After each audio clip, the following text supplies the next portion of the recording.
കഥയാണ്. ഞാനൊരു വലിയ കമ്പനിയിലാണ് ജനിച്ചത്. എന്റെ വെള്ള തൂവലുകൾ കൊണ്ടുള്ള ശരീരം കാണാൻ നല്ല സ്റ്റൈലല്ലേ. കമ്പനിയിൽ നിന്നും എന്നെ ഒരു പെട്ടിയിലാക്കി കൊണ്ടുപോയി. അവിടെ നിന്നൊരു കടയുടെ കണ്ണാടിക്കൂട്ടിലേക്ക്. അങ്ങനെ ഇരിക്കെ ഒരു ചുള്ള ചെറുക്കൻ എന്നെ വന്ന് വാങ്ങി.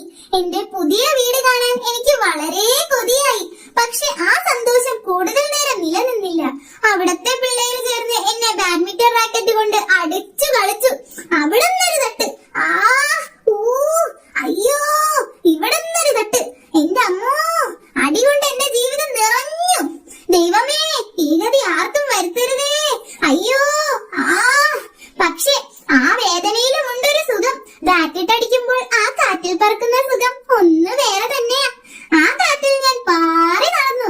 എന്റെ ശരീരത്തിന്റെ വിടകളിലൂടെ കാറ്റടിക്കുമ്പോൾ എന്താ സുഖം. പക്ഷെ ആ അടി, എന്റെ അമ്മോ, എന്റെ ശരീരം പൊട്ടുന്ന വേദനയാ. പിന്നെ ഒരു കാര്യമുണ്ട്, എന്റെ കൂട്ടിനായി ഒരു പെൺകോക്കും വന്നു. ഹോ, എന്നാ സ്റ്റൈല അവളെ കാണാൻ. അവൾ എന്റെ ഉള്ളിൽ എന്തോ തോന്നിപ്പിച്ചു.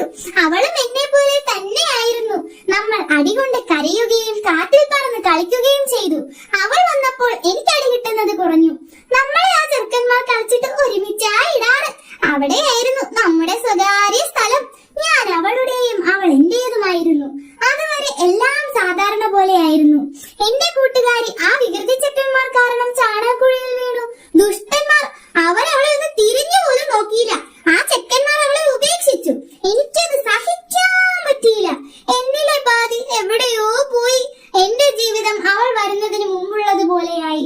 അവൾ എന്റെ എല്ലാമായിരുന്നു. അവളുടെ ഓർമ്മയിൽ ഞാൻ മതി മറന്നുപോയി. കാറ്റിൽ പറക്കുന്നത് എനിക്ക് ഒട്ടും ആസ്വദിക്കാൻ കഴിഞ്ഞില്ല. പതിയെ ഞാൻ അവളെ മറന്നു.